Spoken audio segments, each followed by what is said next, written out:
Reddit pregunta. Psicólogos, ¿cuál es el trastorno mental más interesante que habéis encontrado? El síndrome del acento extranjero es raro pero absolutamente fascinante.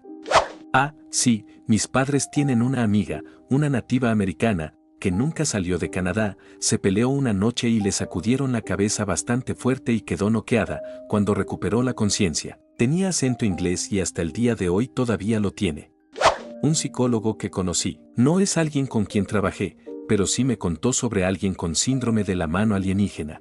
La mano izquierda de la paciente le acariciaba el pelo y le acariciaba la cara, pero no estaba bajo su control. Cada episodio duraría unos 20 minutos. Resultó que la causa era un tumor. Sorprendentemente, no pareció causarle ninguna angustia. La geminegligencia es bastante interesante. La persona afectada simplemente no se da cuenta de que tiene dos mitades en su cuerpo y solo se ocupa de una. Se afeitan un lado de la cara, se cepillan el pelo de ese lado, se lavan de ese lado y el otro lado básicamente se convierte en un sucio montañés.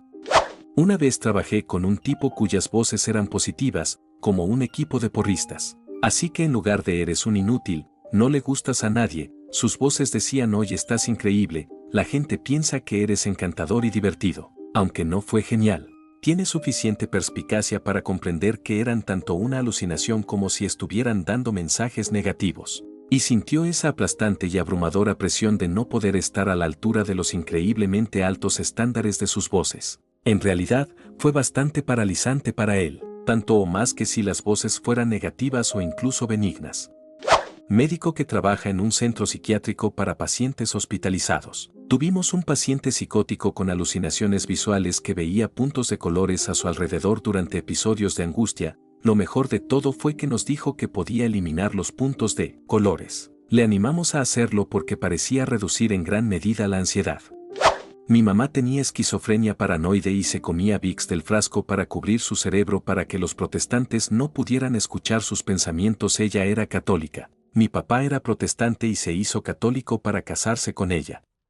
Soy médico y diagnostiqué el delirio de Capgras. El paciente está convencido de que un miembro de la familia ha sido reemplazado por un impostor completamente idéntico. Por ejemplo, el paciente le dirá que la persona sentada frente a él se ve exactamente como su cónyuge, suena exactamente como su cónyuge y tiene todos los recuerdos de su cónyuge. Pero, ese no es en realidad mi cónyuge. Y el paciente muchas veces no se siente demasiado angustiado por este impostor. En 20 años solo he visto la condición 2 veces. Trabajo en salud mental y el más extraño con el que me encontré fue alguien con trastorno facticio, anteriormente conocido como Munchausen, que es un trastorno mental grave en el cual una persona engaña a los demás haciéndose el enfermo, enfermándose a propósito o lastimándose a sí mismo. El cliente estaba en una unidad de cuidados intensivos por problemas médicos que el médico no podía resolver. Esta fue como la visita número 5 del mes y llamaron al móvil de crisis para evaluar al cliente. Nos tomó horas hablar con el cliente, la familia, el médico y las enfermeras, para darnos cuenta de que el cliente se estaba enfermando y terminamos internándolo. Eso nunca volvió a suceder. Es bastante raro. Nunca había un paciente con esto, pero soy enfermera y en el historial médico electrónico que utilizamos, el síndrome del cadáver andante siempre está en la parte superior de la lista de opciones de diagnóstico. Al parecer es cuando estás convencido de que estás muerto. Nunca entendí por qué estaba en lo más alto de la lista. Los embarazos fantasmas son bastante fascinantes. Una mujer puede estar tan convencida de que está embarazada que su periodo se detiene, presenta todos los síntomas clásicos e incluso su barriga puede crecer. Nadie está totalmente seguro de cómo sucede esto. También el trastorno psicótico compartido, también conocido como folia deux, es un trastorno mental caracterizado por el desarrollo de síntomas psicóticos en un individuo que tiene una relación interpersonal cercana con otro individuo que tiene una enfermedad mental establecida. Es bastante loco. Hace unos años hubo un caso en el que 2 hermanas gemelas se visitaban. Una era enferma mental y la otra no. La enferma entró en un estado psicótico y luego la otra hermana gemela, la que no tenía nada, de repente, sin motivo alguno, entró en el mismo estado psicótico. Se lanzaron al tráfico varias veces y fueron atropelladas por camiones. Después de ser separada en el hospital, la gemela sana salió de su psicosis y estaba bien. La otra se quedó en su psicosis y terminó matando a alguien con un martillo y ninguna de las dos recordaba nada de lo sucedido.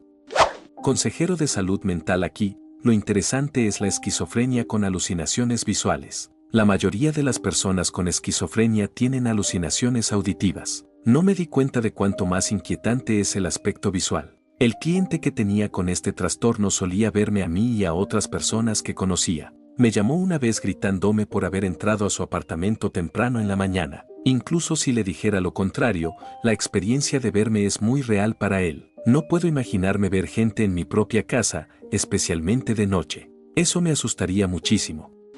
Trabajadora social aquí. Solía trabajar en un hospital psiquiátrico. Vi una forma de toque en la que la paciente no podía dejar de lado nada de lo que encontraba o hacía. Hojas, palitos, tampones, toallas sanitarias, caca. Algunos guardaban Tupperware, otros, la mayoría, escondidos donde iban sus pies en su cama. Rutinariamente teníamos que revisar su habitación y sacar todo. No recuerdo cómo le fue en el tratamiento, pero recuerdo que era una adolescente y se sentía muy mal porque eso era con lo que estaba lidiando.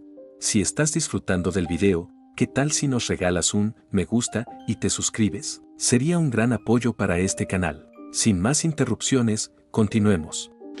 Técnicamente no califico porque no soy psicólogo ni médico, pero yo era trabajadora de apoyo y un caso que tuve fue el de un niño con síndrome PANDAS. Básicamente se manifiesta como trastorno obsesivo y compulsivo severo. Puede alterar completamente la personalidad del niño. Este niño no salía de su habitación hasta el punto de orinar en la alfombra. Gritaba obscenidades para golpear a los padres sin motivo alguno. En realidad, esto es causado por tener faringitis estreptocócica, excepto que la infección bacteriana no desaparece y puede convertirse en PANDAS y el tratamiento suele ser solo un antibiótico muy específico, pero los niños a menudo necesitan terapia para afrontar las consecuencias. Su personalidad vuelve a la normalidad, pero es muy perturbador pasar por ello.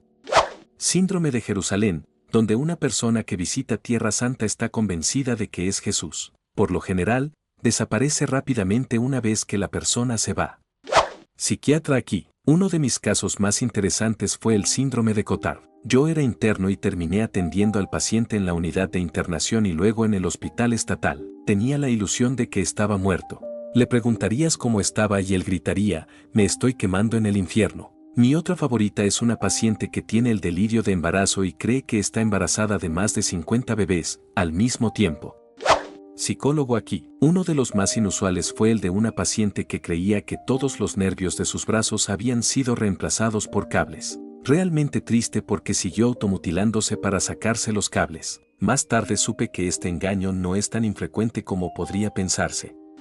Soy psicólogo autorizado, pero antes de ir a la escuela de posgrado, trabajé en un hospital de salud mental para pacientes internados en unidades de adultos y adolescentes. Yo diría que los dos trastornos más interesantes que he visto son la fuga disociativa y el trastorno de conversión. Vi ambos mientras estuve allí. La fuga disociativa es una condición en la que alguien puede despertarse un día y creer que es una persona diferente por un corto tiempo. Mi experiencia fue la de un hombre que se despertó y condujo su auto desde su casa hasta que se quedó sin gasolina, que casualmente estaba en mi ciudad. No tenía identificación con él y no recordaba su nombre, familia ni ningún detalle de su vida. Después de una breve estancia en el hospital y algunos medicamentos, se acordó de todo y un familiar lo recogió y lo vigiló por un tiempo, pero aún así tuvo que poner gasolina en el auto, que había sido remolcado hasta el estacionamiento del hospital. El trastorno de conversión se caracteriza porque el individuo pierde la capacidad de hacer algo, por ejemplo, caminar, ver, hablar y creer que eso tiene un componente biológico. En realidad, es una respuesta a un trauma importante y es de naturaleza disociativa. Una mujer en el hospital manifestó el síntoma de perder la capacidad de caminar mientras estaba en el hospital. No había ninguna razón por la que no pudiera caminar. Llegó caminando, no pudo deambular mientras estuvo allí y salió caminando nuevamente. Trabajé como consejero en correccionales. Psicosis inducida por metanfetamina. Es tan aterrador como parece. Vi que la salud mental de varios clientes empeoraba rápidamente debido al uso de metanfetamina. Algunos desarrollan paranoia, alucinaciones o comportamientos impredecibles. Cuando el hielo arrasó la ciudad en la que trabajé, la espiral descendente de algunos de mis clientes fue devastadora. Un hombre con el que había trabajado durante más de un año pasó de estar sobrio y reconectarse con sus hijos a estar seguro de que los federales estaban detrás de él. Su comportamiento cambió completamente después de usar hielo y era imposible de entender, era incoherente y violento incluso estando sobrio. Es como si la metanfetamina le hubiera roto el cerebro. Era un hombre tan dulce antes de eso y creo que tenía la oportunidad de tener un futuro real. Desafortunadamente, se suicidó mientras estaba drogado. Soy estudiante de psicología, por lo que todavía no he visto ningún paciente, pero uno de los trastornos mentales más interesantes que he estudiado es la prosopagnosia. Es la incapacidad de reconocer caras. Pero lo que más me fascina es el hecho de que una persona con prosopagnosia podrá reconocer a otros por algunas características distintivas, como el bigote o la voz, y no podrá reconocerlos si se afeitan o no hablar.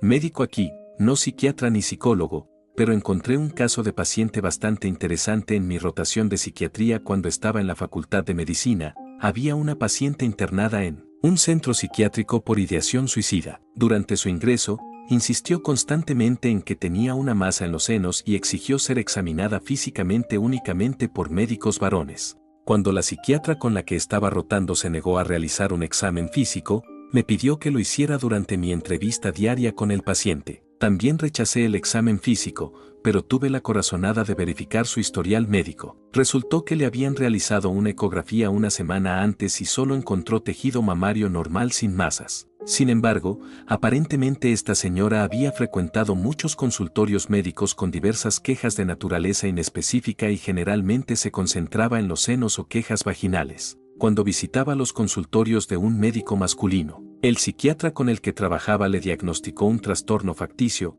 anteriormente conocido como síndrome de Munchausen, y también consideró que tenía un trastorno de personalidad. Sintió que era un trastorno histriónico de la personalidad, pero también consideró que posiblemente se trataba de un trastorno límite de la personalidad, aunque definitivamente del grupo B. Parece que su objetivo era principalmente la atención de profesionales médicos, pero también teníamos que tener cuidado para asegurarnos de que no estuviera buscando una demanda. Pacientes como ella son la razón por la que los médicos documentan todo meticulosamente, para que el paciente no admitiera haber inventado cosas todo el tiempo. Según la psiquiatra con la que trabajaba, ella en realidad no creía que ninguno de sus problemas de salud existiera y su objetivo principal era la atención de profesionales médicos. Si ella realmente creyera que estaba enferma, le habríamos diagnosticado un trastorno de ansiedad por enfermedad, comúnmente conocido como hipocondría.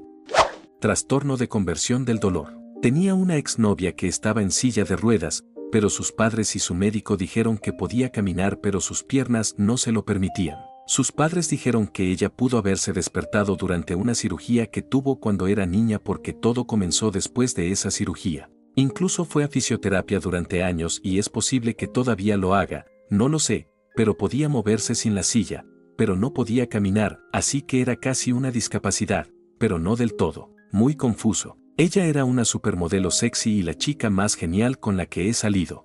Muchas gracias por ver el video, chicos. Recuerden suscribirse, darle like, comentar y compartir el video para que YouTube recomiende a más gente. Nunca olviden comentar si tienen algo similar con esta pregunta y que tengan un buen día. Hasta el próximo video.